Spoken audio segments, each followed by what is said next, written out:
Hi ಎಲ್ರಿಗೂ ನಮಸ್ಕಾರ. ಎಲ್ಲರೂ ಹೆಂಗಿದ್ರಿ? ಆರಾಮದಿರಲ್ಲ? ಇವತ್ತಿನ ಈ ವಿಡಿಯೋದಾಗ ನಾವು ಹಾಗಲಕಾಯಿ ಪಲ್ಯ ಹೆಂಗೆ ಮಾಡೋದು ಅಂತ ನೋಡೋಣ ಬರ್ರಿ. ಏನಿಲ್ಲರಿ, ಹಿಂಗೆ ನಿಮ್ಗೆ ಯಾವ ಶೇಪ್ ಬೇಕಲ್ಲ ಅವ್ರ ಥರ ಹಾಗಲಕಾಯಿನ ಸಣ್ಣಗೆ ಕಟ್ ಮಾಡ್ಕೊರಿ.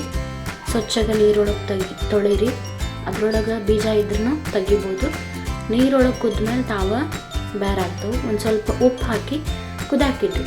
ಇನ್ನೊಂದು ಕಡೆ ಈರುಳ್ಳಿ, ಒಂದು ದೊಡ್ಡ ಟೊಮ್ಯಾಟೊ ಹೆಚ್ಕೊಂಡಾದ್ಮೇಲೆ ನೋಡಿರಿ ಹಾಗಲಕಾಯಿ ಕುದಿಯೋಕೆ ಸ್ಟಾರ್ಟ್ ಆದವು.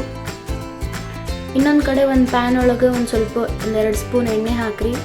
ಏನು ಹೆಚ್ಕೊಂಡಿರ್ತೀರಲ್ಲ ಈರುಳ್ಳಿ ಅವನ್ನ ಹಾಕಿ ಫ್ರೈ ಮಾಡ್ಕೊರಿ. ಅದು ಕಲರ್ ಚೇಂಜ್ ಆಗೋವರೆಗೂ ಫ್ರೈ ಮಾಡಿರಿ. ಆಮೇಲೆ ಒಂದು ಟೊಮ್ಯಾಟೊ ಹೆಚ್ಕೊಂಡಿರ್ತೀರಲ್ಲ ಅದನ್ನು ಹಾಕಿರಿ. ಅದನ್ನು ಫ್ರೈ ಮಾಡ್ಕೊರಿ. ಆಮೇಲೆ ಒಂದು ಸ್ಪೂನಷ್ಟು ಉಪ್ಪು ಹಾಕಿರಿ. ಉಪ್ಪು ಯಾಕೆ ಹಾಕ್ತಾರೆ ಅಂದರೆ ಜಲ್ದಿ ಈರುಳ್ಳಿ ಬೇಯ್ತವೆ. ಆಮೇಲೆ ಅರಿಶಿನ ಹಾಕಿರಿ. ಆಮೇಲೆ ಖಾರ ಪುಡಿ ಹಾಕಿರಿ. ಚೆಂದಾಗ ಕೈ ಆಡ್ಕೊರಿ.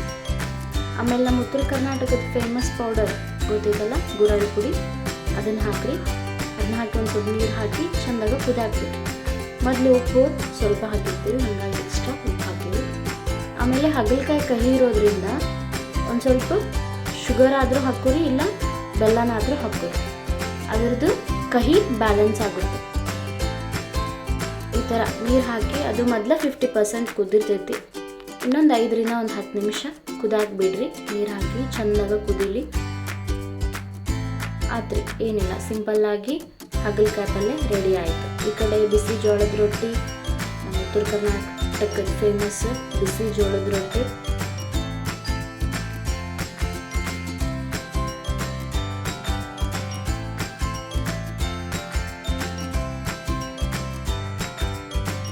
ಬಿಸಿ ಜೋಳದ ರೊಟ್ಟಿ ಜೊತೆಗೆ ಹಾಗಲಕಾಯಿ ಪಲ್ಯ, ಮೊಸರು, ಸೌತೆಕಾಯಿ, ಉಪ್ಪಿನಕಾಯಿ, ಅಲಸಂದಿ ಕಾಳು ಪಲ್ಯ ಮಸ್ತ್ ಟೇಸ್ಟ್ ಆಗಿರ್ತೈತಿ. ಇದನ್ನು ಒಂದ್ಸಲ ಮನ್ಯಾಗ ನೀವು ಟ್ರೈ ಮಾಡಿರಿ. ಹಾಗಲಕಾಯಿ ಉಪ್ಪು ಹಾಕಿ ಕುದಿಸಿದ್ವಿ ಅಂದ್ರೆ ಅರ್ಧದಷ್ಟು ಅದ್ರದ್ದು ಕಹಿ ಕಡಿಮೆ ಆಗುತ್ತೆ. ಆಮೇಲೆ ಪಲ್ಯದೊಳಗೆ ಒಂದು ಸ್ವಲ್ಪ ಸಕ್ಕರೆ ಅಥವಾ ಬೆಲ್ಲ ಹಾಕಿದ್ರೆ ಅದು ಕಹಿನ ಬ್ಯಾಲೆನ್ಸ್ ಮಾಡ್ತೈತಿ. ಪಲ್ಯನೂ ಮಸ್ತ್ ಟೇಸ್ಟ್ ಆಗಿತ್ರಿ. ನೀವು ಒಂದ್ಸಲ ಟ್ರೈ ಮಾಡಿ ನೋಡಿರಿ.